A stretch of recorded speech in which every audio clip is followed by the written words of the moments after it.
Começa agora um programa que traz tudo sobre o livro mais lido em todos os tempos. Apresentamos O Som do Livro.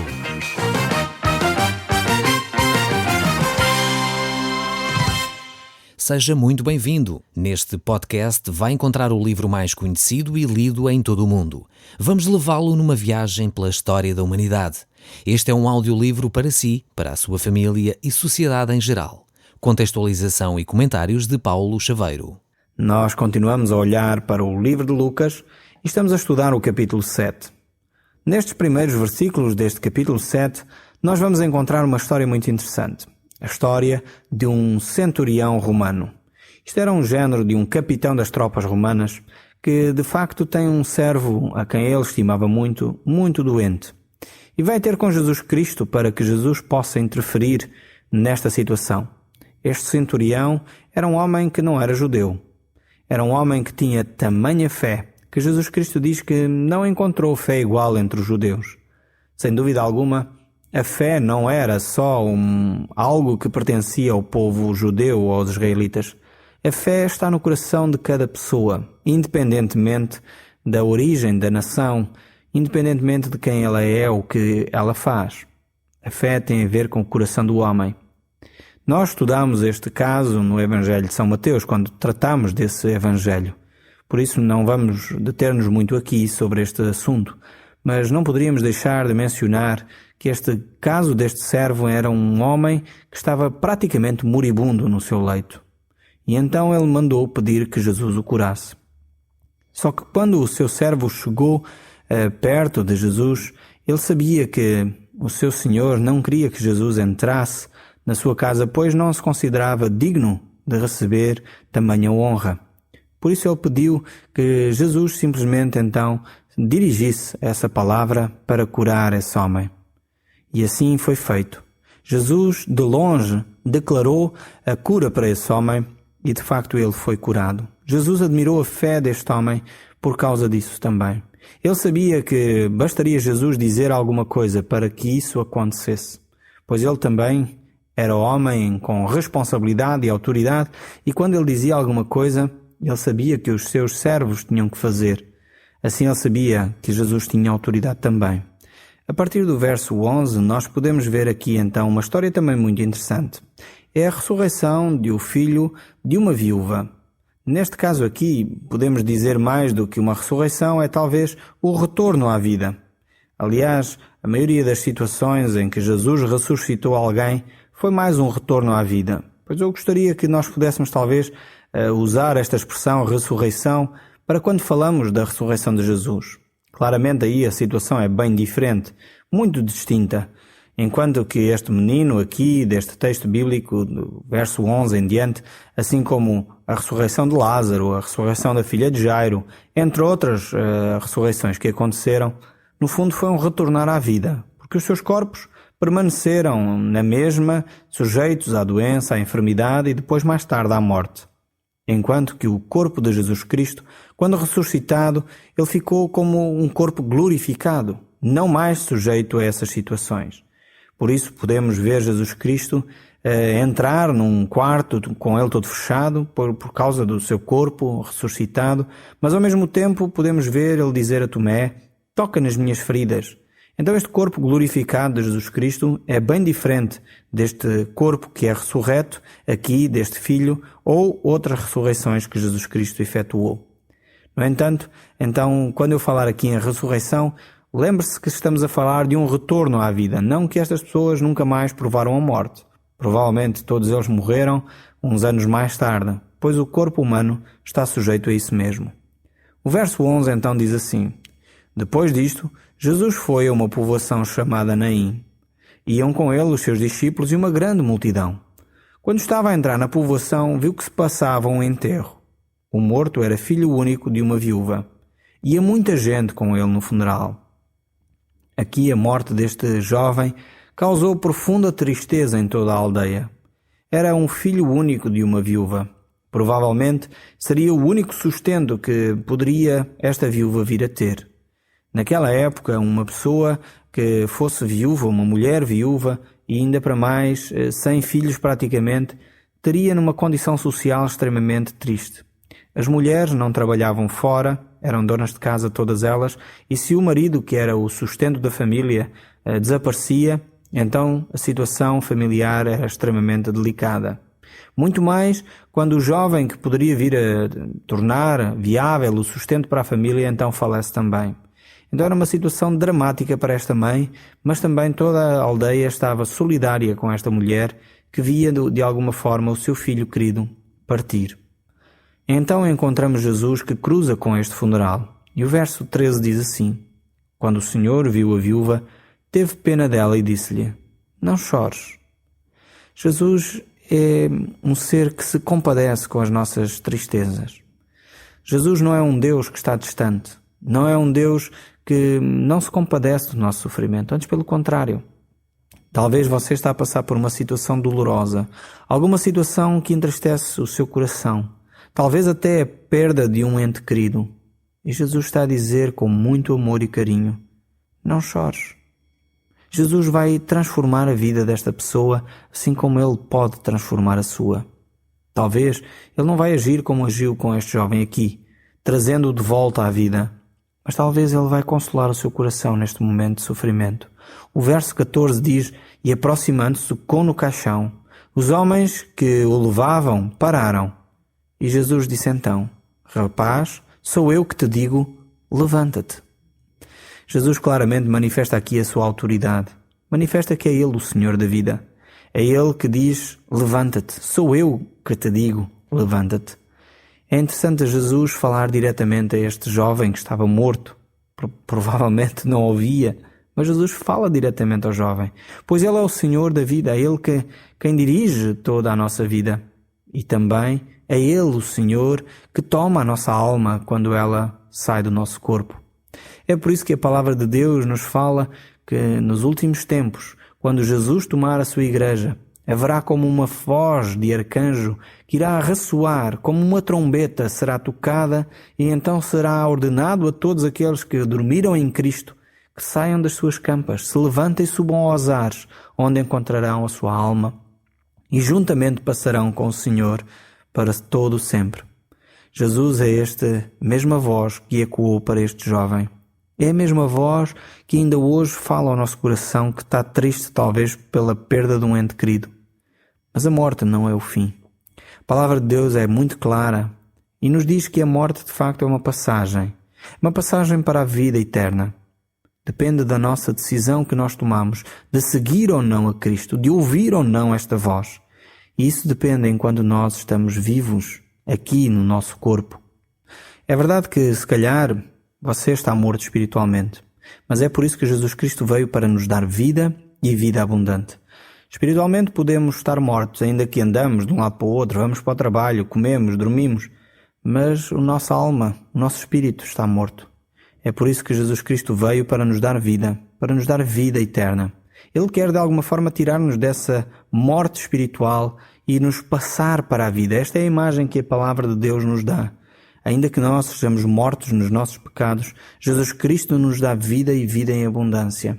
Essa é a grande mensagem do Evangelho. Assim como Ele fez com este jovem aqui, lhe restaurando vida, assim Ele pode fazer consigo, que me está a ouvir. Pode lhe dar uma vida nova.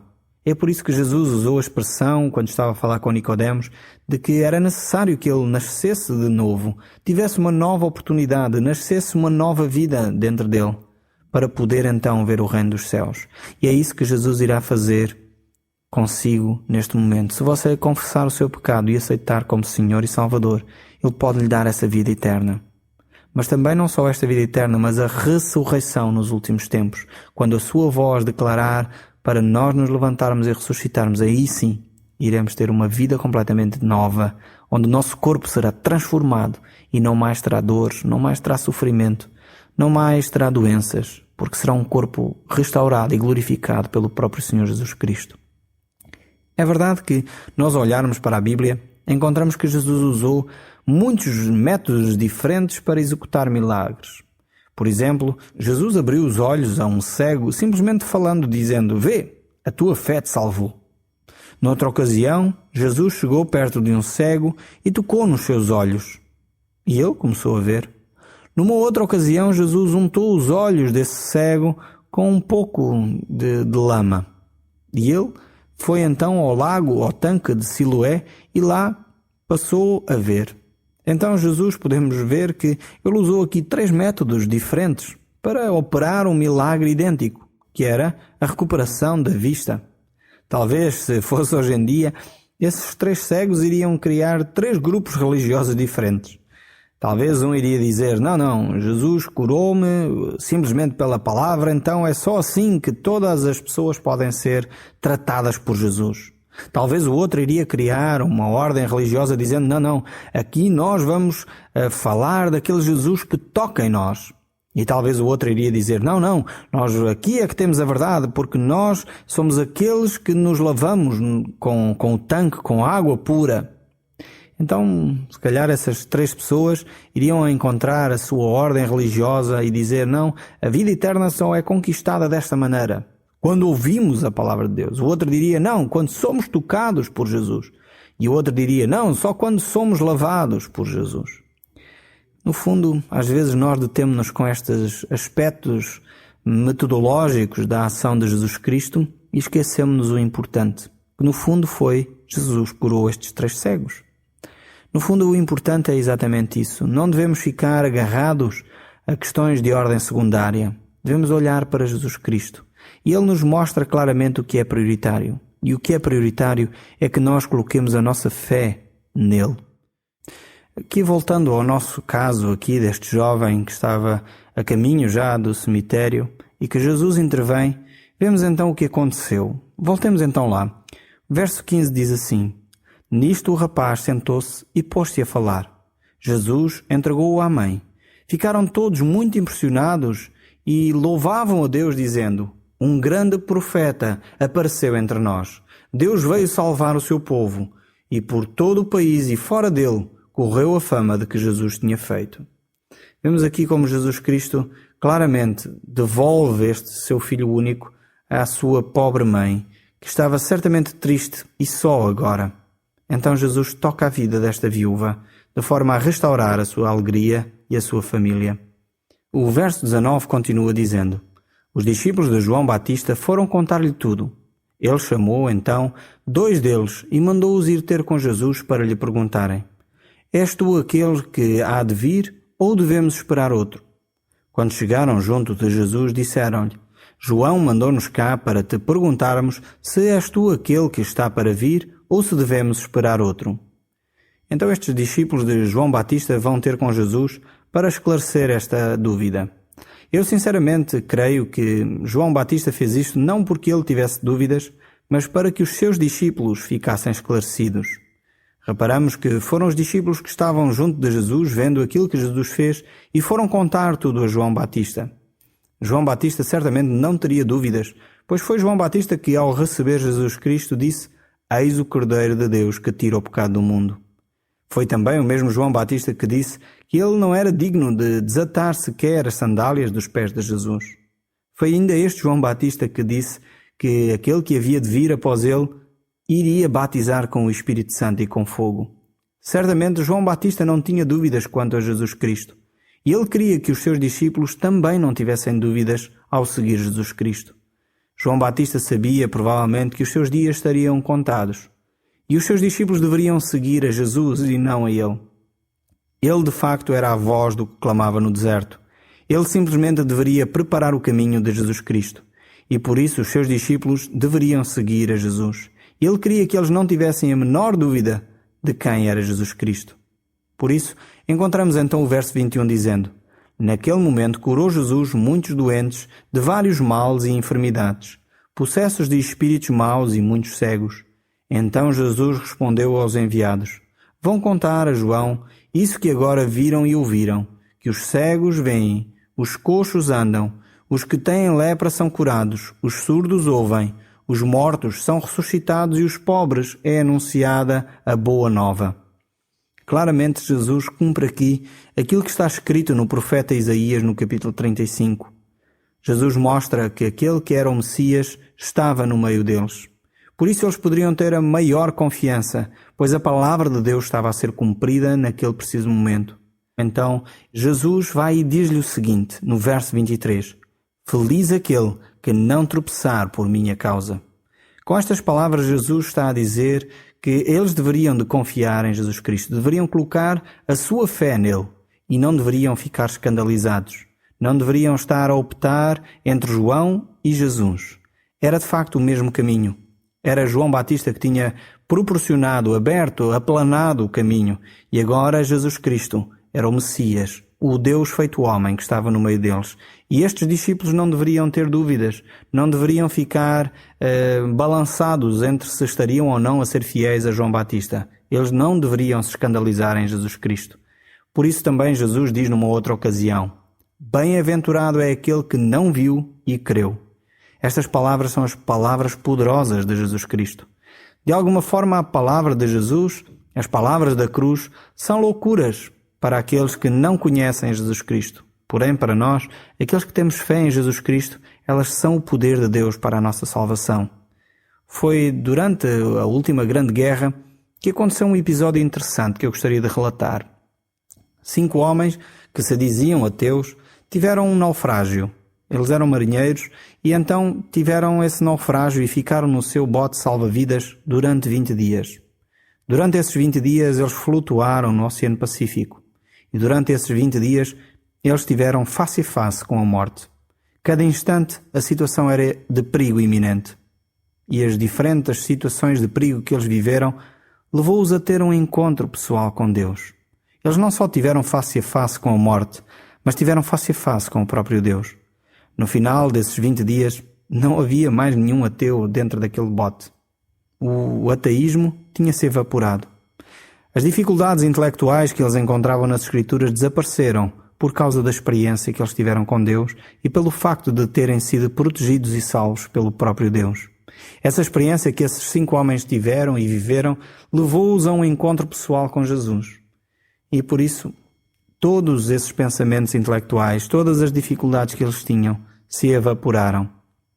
Eu penso que às vezes era bom algumas pessoas terem um pequeno estágio no mar, terem um pequeno estágio de um naufrágio. Talvez os levasse a um encontro pessoal com Jesus Cristo.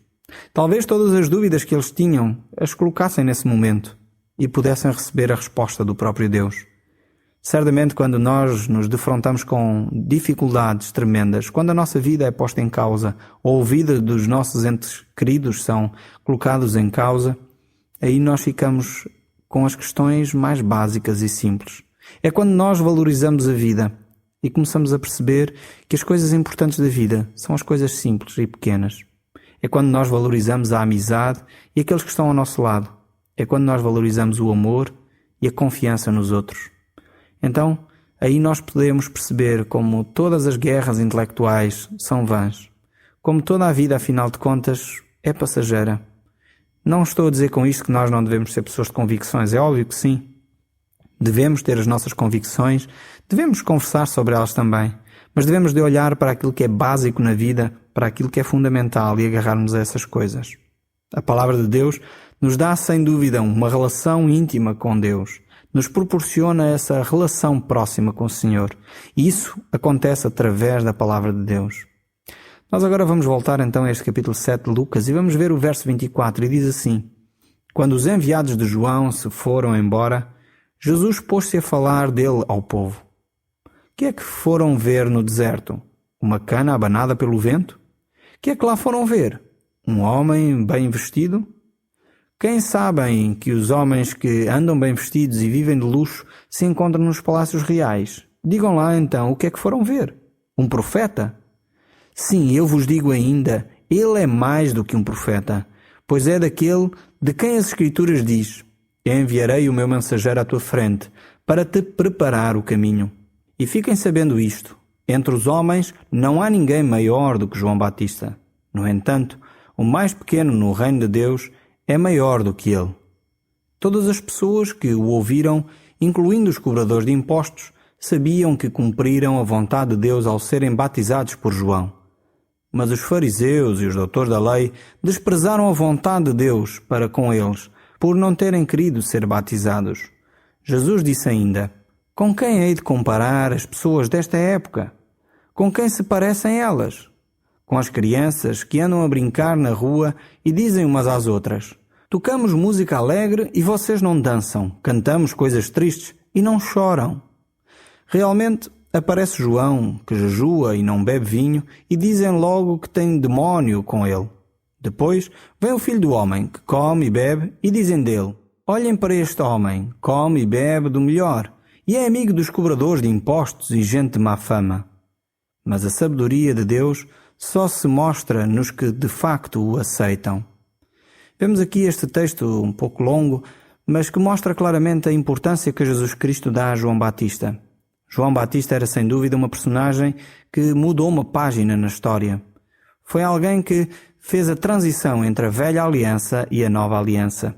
Por isso, Jesus diz que ele era de facto o menor do reino de Deus, mas ao mesmo tempo não há homem maior do que João Batista.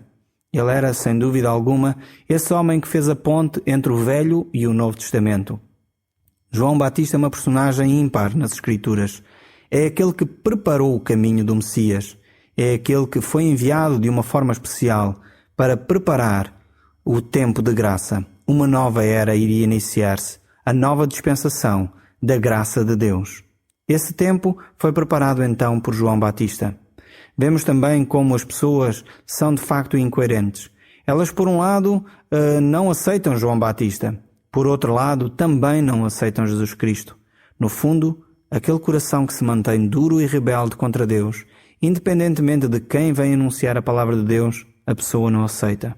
Depende no fundo do seu coração, se ele está ou não preparado para receber a mensagem do Evangelho. E é isso que faz a diferença. Eu espero que você, neste momento, esteja receptivo a ouvir aquilo que Jesus lhe quer dizer. Deixe que a mensagem de Jesus transforme o seu coração e a sua mente. No próximo programa, nós continuaremos a olhar para a vida de Jesus e para a sua mensagem que transforma as vidas. O Som do Livro, uma produção da Rádio Transmundial de Portugal.